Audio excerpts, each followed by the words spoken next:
Okay, so guys, ngayon dadayo tayo ng Binyan, Laguna sa Barangay Loma. Tama ba to? Yes, Coach, Loma.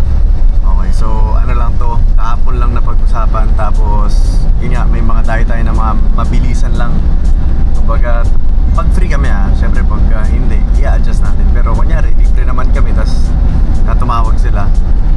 Eh, napabibigyan natin kahit 1 day lang yung preparation. Noong nakaraan nga, 40 minutes lang. Ngayon, at least kahit paano 1 day preparation. So,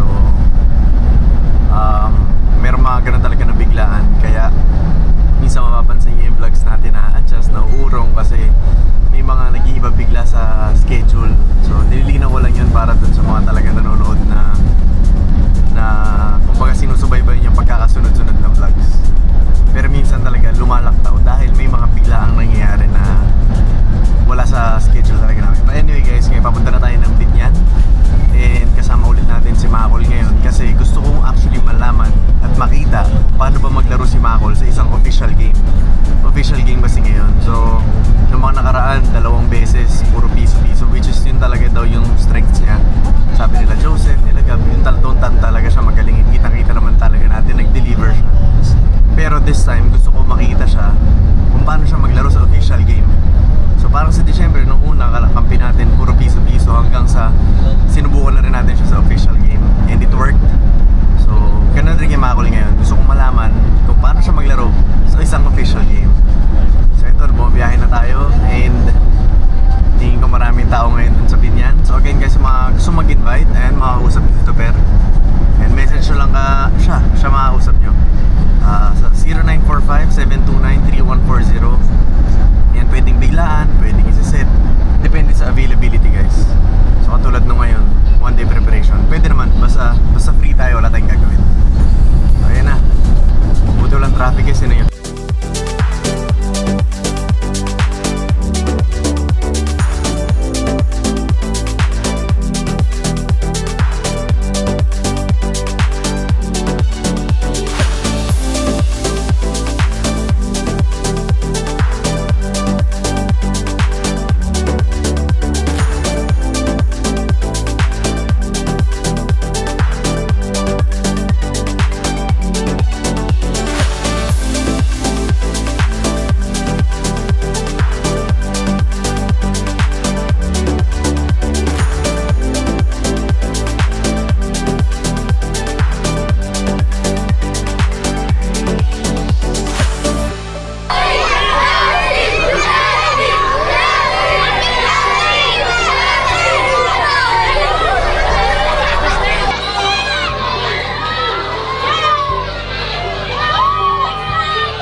Guys, lapit muna kayo.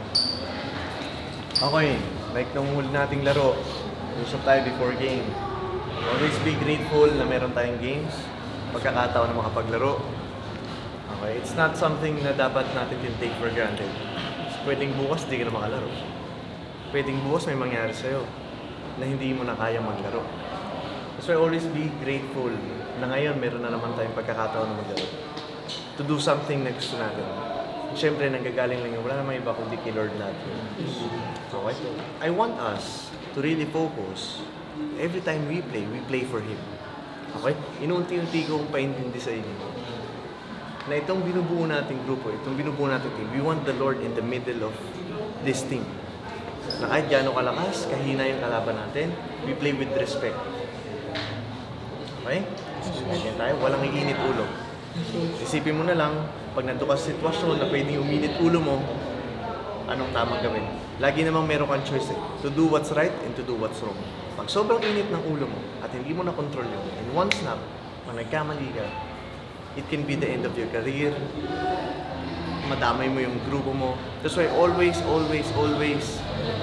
pray before you play para protektado yung isip mo.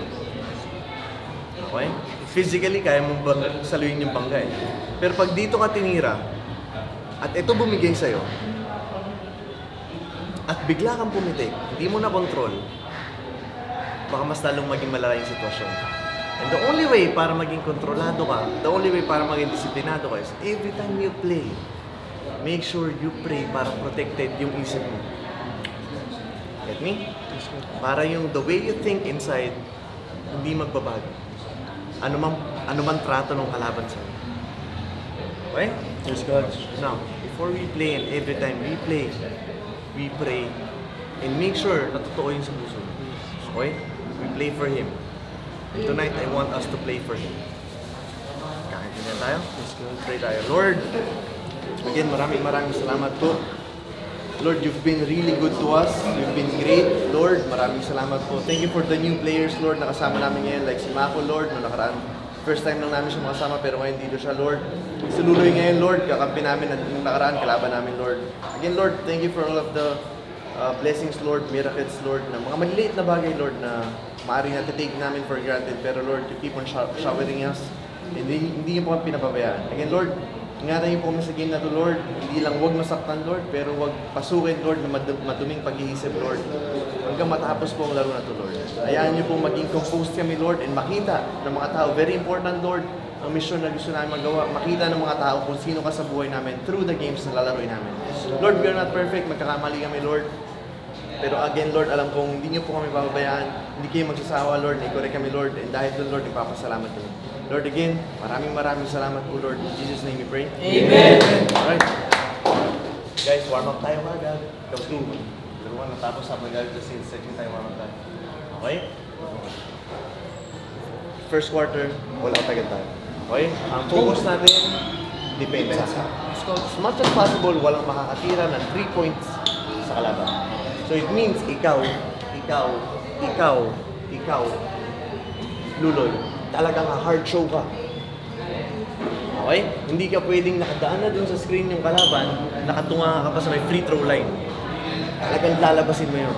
Okay? Hindi mo bibigyan ng open look yung 3-pointer nila, lalo na kung alam na natin kung sino shooter. Now, para sa'yo. Okay? Yung mga guards natin. Bibigyan ko kayo ng assignment sa depensa. Pag sinabi kong ayokong makakatira tong shooter na to, just make sure na huwag siya makakatira na madali. Tumira man siya 4 shot yun. Okay? Hindi huwag kayong matakot na iwan. Marami tayong help side. Okay, depensa tayong tama. Okay? And alerto kayo, sasabihin namin, sasabihin ko pagdating sa loob ng court, baka minsan sobrang agresibo mo, may naharas mo hanggang half court, hindi naman kailangan. Okay, mga maliliit na bagay na yan. Okay, listen very carefully para maging maganda yung takbo ng laro. Tapos ikaw, most especially ikaw, tsaka ikaw, hindi nyo kailangan tumalon, kailangan nyo lang bumax out. Alam mo na yun, siyempre. Practice mo yun. Hindi mo kailangan tumalon. Hayaan mong tumalon si Gab, tumalon si Sean, tumalon si Nino, tumalon si Luloy. Hayaan mong sila yung tumalon ng rebound. Pero kayong dalawa, make sure nyo lang, hindi ka makaka-rebound, pero hindi rin makaka-rebound yung binabantayan. Okay? Walang makakapasok sa loob. Para pag tumalon itong mga to, open, ate yung rebound. Okay? Let's go! Focus na. Go!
birthday, Risen.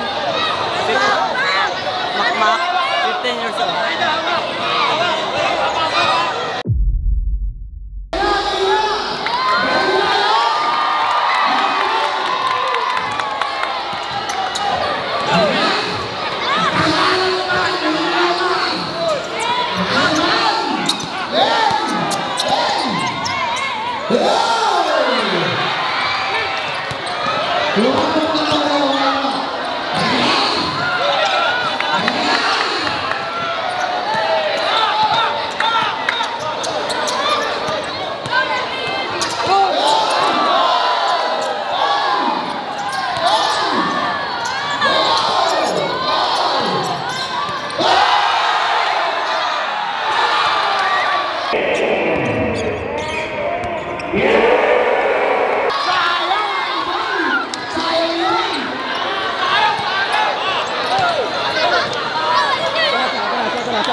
Usog.